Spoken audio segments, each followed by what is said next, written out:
Hey guys, welcome back to another one of my high Capa videos. This high Capa video is pretty much the end of this project build. I've kind of pre-built a few bits and we're just going to put it back together and have a look at the spec that I've gone for and some of the parts and why I've made those choices. So the actual high Capa itself, it did start off as kind of your standard 5.1 model, and I've just swapped a lot of pieces out as we've gone. So what I'll do is I'll start off with the bottom half, because this is kind of probably one of the more modified parts of it all. So we're going to work our way through. So this is one of the, I think it's an Edge Design 2 or something like that magwell. A little bit different to normal. I normally kind of go for the STI style ones, but I quite liked the look of this one and the lines. I feel that the lines do just contrast well with the grip. That's on there. There's no modifications inside the magwell at all, because I'm going to be running a primary with this for the most part anyway, so it'll just hook up in there and work. And I have tested my primary, it does kind of hook in and click in quite nicely. As we work our way up, you can see this is one of the I think it's the Nova Staccato polymer grips. I really do like this grip. I find it a nice halfway house between a stock grip and the ever elusive, not purchasable anywhere at the moment, aluminium grips. So this is quite a nice halfway house. I do like the extended mad catch on there. It does feel really good quality, although I'm never really gonna use that. As we work our way up, I've got the Nova screws in here as well. And then as you look inside here, this is one of the CowCow triggers. I did originally start off with a stock trigger on here, and it kind of just felt a little bit nasty, so I swapped it out for the CowCow, and I'm quite happy with that. With regards to trigger bow, it is the same, and all of the internals inside here are virtually stock. The only difference from that is the sear, which is the sear which comes with this frame, and I've got one of the CowCow black stainless hammers at the back here as well, which you can see there. It looks very much like the stock one, but it's slightly shiny, and I do quite like the way that it finishes. We've got the stock safeties on here and the stock kind of grip safety as well. I might swap those out in time, but I'm not really too hell-bent on it yet because they don't look a million miles out of place. So we start to get onto the really fun stuff now. This is one of the Edge Strat frames. So basically it's kind of like an advanced frame, only it's an Edge version, so it's got some slightly more aggressive cuts on there, and it's got a great big gaping hole in the bottom as well. So don't go crawling around in the mud with this one, because it'll get a bit janky a bit quick. So that gives it quite an aggressive profile.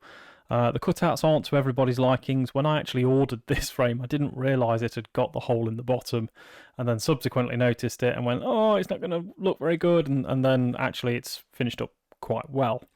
So that's kind of the lower half. It feels nice, it's lovely and lightweight, it's everything that you'd want it to be, really, from a high Capa. It also works, which is a nice change for some of my guns. So then we move on to what I refer to as the top half here. So this is the, is it the Edge or the Gunsmith Brothers? I think it's GSB. Their Sand Viper interpretation of the kit. So it's modelled off the Taran style Sand Viper, which everyone seems to be buying at the moment. Only this is kind of their version of it, so it's full on CNC, and then it comes with this great big whopping compensator on the end with these huge cutouts in it, which is what I actually thought would complement the frame quite nicely. So changes from stock on that as well. I have swapped out the guide rod plug for a black one. I've got a few black guide rod plugs, but they're all different varying sizes, so I actually went out my way to try and find someone who would provide me one exactly the right length, and we got there as well. Working our way back, we do have, this is the standard, well, I say standard, it's the guide rod that came with the slide set, because it's a open slide set. It comes with a few more pieces than, you know, kind of just your frame.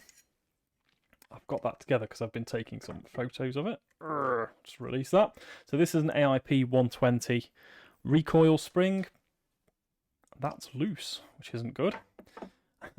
And then as we work back, we're going to work back through it, and you'll see here, just as I take it off, this amazing brushed silver kind of steel compensator barrel with this massive big compensator on the end. We are running the stock hop-up, although I am using my very favoured combination of maple leaf wheel, maple leaf arm, and I've got a Decepticon 70 in there. and this is running a PDI in a barrel, albeit a very short one at about 98mm. This is the standard 4.3 barrel, so the whole build is kind of done on the 4.3 chassis. So the slide itself is effectively a 4.3 slide, and if you just wanted to run a 4.3 barrel and finish it here, it wouldn't look a million miles out of place. As we work towards the back end of this, a little bit more jiggery pokery. So as stock, this kind of comes with a silver edge blowback unit, but I didn't really like the look of it, so I've swapped it out for a black CowCow unit, retained the black edge screw on there, and then I've ran one of the Elite nozzles in there with an AIP 140 nozzle spring to keep it really nice and fast in there. We've got a cocking handle. First time I've ever ran a cocking handle on a high capper. Not blown away by it. Would I blank it if I could? Probably. But you know, it's a different look. It's a different feel. I'm not kind of offended by it. So what we're going to do now is we're going to split this guide rod in half. We're going to short stroke it, and we're going to put it back together to see what it actually looks like as kind of a finished design, if you like. So with this being a 4.3 size guide rod and short strokes and stuff, you don't have to split it every 5 seconds. And I have got pretty good now at removing the BBU from behind it, so if you need to take it apart, so it's not the end of the world. What I will do as well at this point is I'll apologise, there's been a slowdown in videos on the channel lately. I've been on holiday a few times and I'm going again sometime soon, so there's not going to be a lot more videos coming back at you. However, this did need to be built, so we'll just drop that in there. I'm going to hope that I don't make an absolute mess with the thread locker, because I don't have anything to tidy it up with. And what I'm going to do now is I'm just going to give that a good... I want to use the term radging, but it's probably the wrong terminology to use. Come back here. You go... Oh, just too big.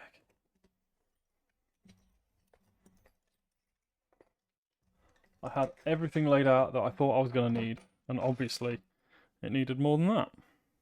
There we go. That one, you can tell that it's just slightly bent, because I use it for this purpose all the bloody time.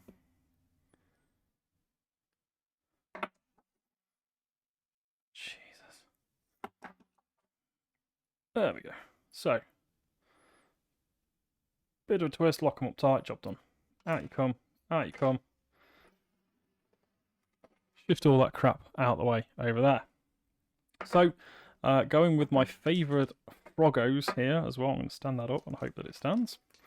The FrogO short strokes do just fit so well. They're so well made. The sizing on them is phenomenal. So we're going to pop those on. Also add a little bit of colour to the build. So we're going to go... we're going to start off with a purple there. I can't remember which is the stronger one, the purples or the pinks, but you alternate them so it looks a bit cool anyway. And then we are short stroked. And we'll drop that in. Doink. Oh yeah. Do enjoy my short stroke setup.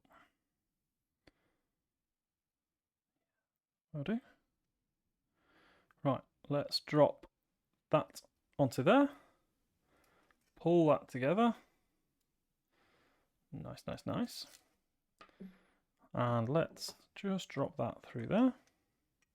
So we'll drop the barrel. I've not actually had it all together running as one yet, although I will do at some point very, very soon.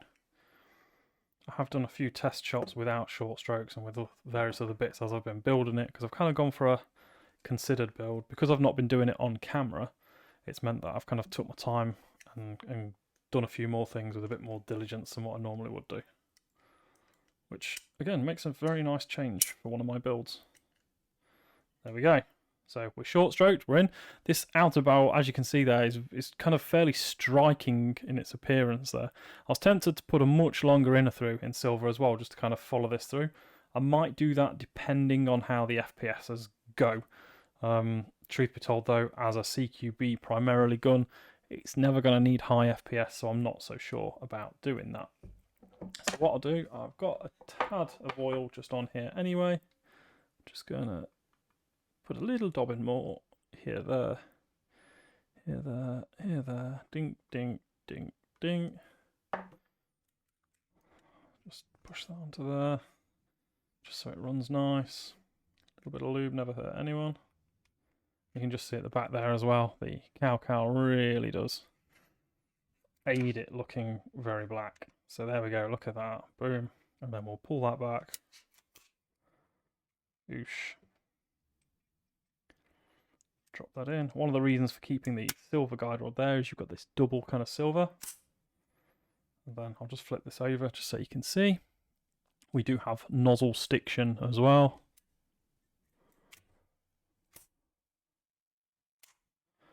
There you have it. This is my newest build, loosely referred to as the Sand Viper.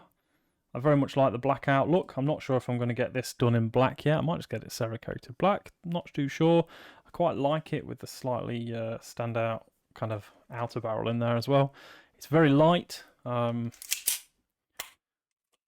feels so good. It's not been light striking or anything like that yet either.